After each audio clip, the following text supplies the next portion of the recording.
guys, welcome back to the channel. This is Gregory Martin, aka the Super Producer, and today we are discussing a few things in this week's vlog. Most importantly, one of the things that I'm very excited about that came out last week were the Oscar nominations. So, these are the best pictures, the best actors, actresses, supporting actors, and just some of the best technical work done in the previous year. So I'm not going to get into all of the categories. I'm going to briefly talk about the ones that, unfortunately really matter to people. The best picture, best lead actor, best lead actress, best supporting actor, and best supporting actress. And did I say best picture? I think I did. But anyway, so let's get into that first, the best picture first. So the best pictures for this year Oscars are Ford versus Ferrari, The Irishman, Jojo Rabbit, Joker, Little Women, Marriage Story, 1917, Parasite, and Once Upon a Time in Hollywood. So, just to be honest with you, right now, my favorite out of this bunch, I think if you watch my video about the best films of the decade, I think you kind of know where I'm leaning on this, the Joker, but. I'm not gonna make that decision just yet. I just saw 1917 last week, and I thought it was a phenomenal film. So I think I need to live with it a little bit more. I need to maybe watch The Joker again, and I'll be honest with you. Out of the 9 films that were nominated, I still haven't seen Ford versus Ferrari, Jojo Rabbit, Little Women, and Once Upon a Time in Hollywood. So I'm definitely going to check those out. And I think what I'll do is right during, or maybe before the Oscars telecast is aired, I'll make my predictions then. But I definitely don't want to be one of these guys that makes this proclamation of this film and hasn't seen all of the candidates. I definitely, like I said, I really did enjoy Joker, and I definitely thought that was the best film that I saw last year. But I want to take in consideration the other 4 entries that I didn't see, and then revisit that and then give you my thoughts. But I really thought The Joker was the best film, and with 1917 being a very close second at this time. Next up, we have lead actor. So we have Antonio Banderas for Pain and Glory, Leonardo DiCaprio for Once Upon a Time in Hollywood, Jonathan Pryce, Two Popes, Joaquin Phoenix, The Joker, and Adam Driver, Marriage Story. So out of these films, only 2 that I need to see. I need to see Pain and Glory. I need to see Once Upon a Time in Hollywood to evaluate Antonio Banderas's and Leonardo DiCaprio's performance. But I would say at first glance, after seeing these 3 films, I would again have to lean on Joaquin Phoenix's performance in The Joker. I think that was the most compelling to me. I know Joaquin Phoenix is a brilliant actor. He's been nominated before. Leo is always a good go-to after his win a couple years ago for The Revenant. Antonio Banderas, I'm kind of surprised to see him in this category, but if he's there, I feel that the Oscar voters know what they're doing, and so I definitely want to check out his performance. Jonathan Pryce was awesome in Two Popes. I had never new. I'm not Catholic, so I don't really. I didn't have any. I really couldn't relate. But after watching the film, I was really captured with the story. It's definitely something I didn't know. And Jonathan Pierce, he played he played the Argentinian cardinal Bergogliano or something like that, who became Pope Francis. And that story was such an amazing story, and the film was definitely a great film. And Jonathan Pierce definitely deserves a nomination for that. And then Adam Driver for Marriage Story. I think Adam Driver is very underrated. I don't think he's going to win. He's going to be shut out this year. But I think going forward, if he does more stuff like this, if he gets away, from doing some of the Star Wars movies and things of that nature, he gets into more dramatic or more comedic roles, I think he's definitely going to have an Oscar on his shelf in his house one of these days, because that performance that he did in Marriage Story was amazing. And then he's also a former Marine, so simplified to Adam Driver. And I can't give him the win, but I definitely gotta give him kudos for that role that he played in the Marriage Story. Next up, we have supporting actor Tom Hanks, A Beautiful Day in the Neighborhood; Anthony Hopkins, Two Popes; Pacino in The Irishman; Pesci in The Irishman; Brad Pitt in Once Upon a Time in Hollywood. Again, like I said, I haven't seen Once Upon a Time yet. I haven't seen A Beautiful Day in the Neighborhood, even though that was on my list. I was born in the 80s, so I grew up watching Sesame Street, Mr. Rogers. So I definitely wanted to check out that film and Once Upon a Time. Anthony Hopkins and Two Popes, phenomenal. Like the relationship between him and Jonathan Pierce, the dynamic was really good. Like I really enjoy just hearing from both sides of that coin. The conservative Pope, played by Hopkins, and then the more progressive Pope, played by Pierce. I thought both of those guys were definitely deserving of Oscar noms for their performances. And then, like I said, if you see my top 12 films of 2010 to 2019, you would have seen that The Irishman made that list. And I'm kind of surprised not to see De Niro on here, but like Pesci was amazing in this. To see him in a role that he's not the underling. He has a more of a pronounced role where he's in charge. The technology that they used to de-age Pacino, De Niro, and Pesci was amazing. So they definitely deserve noms for their roles.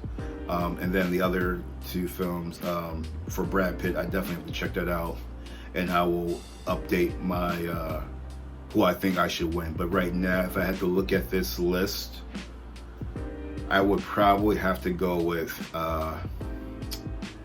Anthony Hopkins. If I had to choose, that would be that's what I would choose. Next up, we have lead actress. And so for these films, I definitely have to see most of them. So we have Scarlett Johansson. She's nominated for Marriage Story. Renee Zellweger. Can't even say her name. That wouldn't pronounce this. Sorry. For Judy. Charlize Theron for Bombshell. The Cynthia Erivo, I think her name is, for Harriet. And Saoirse Ronan for Little Women. Of all those films, I've only seen The Marriage Story, so I have to check out Judy, Bombshell, Harriet, and Little Women.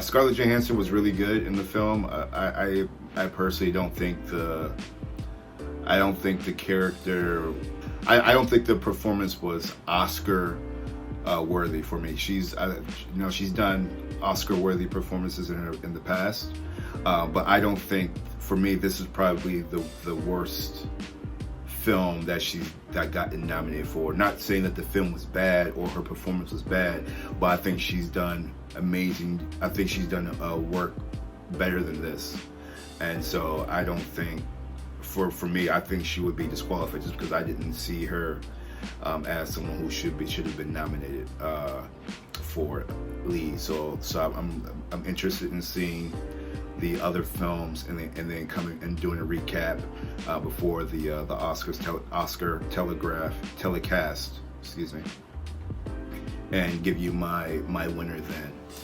What else we have? We have supporting actress. So we have Kathy Bates and Richard Jewell, Laura Dern in Marriage Story, Scarlett Johansson in Jojo Rabbit, Florence Pugh in Little Women, and Margaret Robbie in Bombshell. Again, sorry, I've been slacking last year, so I need to catch up on Richard Jewell, Jojo Rabbit, Little Women, and Bombshell. To really evaluate those performances honestly and truthfully. But I can say right off the bat, Laura Dern's performance in Marriage Story, I assume that she would have gotten a nomination for that role. Her character was, she didn't have a lot of screen time, but like that's what the Academy's looking for. They're looking for these very powerful characters that the film isn't driven by, that kind of capture the essence of the scenes that they're in. Like, every time Laura Dern was shown in the Marriage Story, I was drawn to her performance. I thought I thought her scenes when she was with Scarlett Johansson were better. So I would have given her. So if she was so, if they were nominated, I definitely would choose Laura Dern's performance over Scarlett Johansson. But she is nominated for Jojo Rabbit, so I want to check out that film, and I don't think she deserves the best lead actress, but maybe she played a great supporting actress in the film Jojo Rabbit. So we'll see, and like I said, I'll circle back later before the Oscars telecast, which is I want to say it's late February 24th, if I'm correct. So I will do a video before that date and with my predictions, and I will have all the movies watched and the performances graded to give you my thoughts on the winner. What else we got?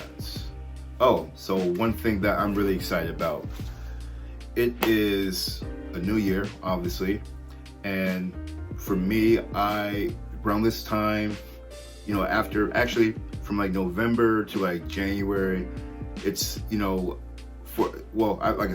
think maybe for people in LA, the industry doesn't slow down, but being in New York, and especially being a producer, after the holidays come, then people are kind of in holiday mode. The last film market that I attended was the American Film Market in LA, and a new year brings a whole new market season. A market and a festival season. So I know January is Sundance and Slam Dance and some of the bigger festivals. I think it's actually Sundance is a big festival that kind of starts off the year. I've never been to Sundance. I typically I don't like to attend festivals if I don't have a film that's playing there or there's not some reason for me to be there, because the markets and festivals, to fly out there to get the accreditation, hotels and all that kind of stuff, it adds up, and I already spend a healthy amount of money attend to these things. So I really like to focus on the ones that kind of need my attention or require me to be there. But with that being said, for me, it is, soon, around February, is when I really get into the market season, or what I like to call badge season. So I, like I've mentioned before, I attend 3 to 4 of the major markets a year, some festivals in between, and with the first one coming up in February, late February, is the European Film Market / the Berlin Film Festival. So with my film that I currently have in post-production, Women, that is the first big stage that we'll be able to showcase the film. So I'm really excited about that. Normally Berlin or EFM is not the festival that I typically go to, but if the film is done, the film should be done with the sound, the VFX, the music, coloring. So if it's done, I'm going to be in Berlin. I'm eager. Well, I'm just happy that that it is a new season, and I always enjoy this season more when I have something to show people. That is a very powerful thing. It's a really good validator of what you are doing, and that you're working in the industry, and that you're actively doing things. So I'm really excited about that. And what's closer to, I think I still have like what 5 or 6 weeks until the market begins. So in between now and then, I'll definitely update you guys with the progress of the film, whether I actually attend. And if I do attend, I definitely want to do some really cool things, show some behind the scenes, show you guys what the market is like. In a sense, I don't want to, obviously I'm there to work. I'm not really there to, do videos, but I definitely would like to show you guys just a little bit of what I do, some of the people that are there, and just kind of show like a really cool behind the scenes of Berlin. And for me, and besides of it being a good opportunity for me to showcase my film, I haven't been to Berlin in over 30 years. Like I used to live there. So for me, I would love to kind of see how things have changed in the city where I once called my home. So just stay tuned for that, and I will update you guys as soon as I know more about that. So that's it for me for today. That is my vlog. Other than that, it was a pleasure to get back on this platform and talk to you guys. Please don't forget to like the video, subscribe to the channel, and I will catch you guys on the next one. Peace.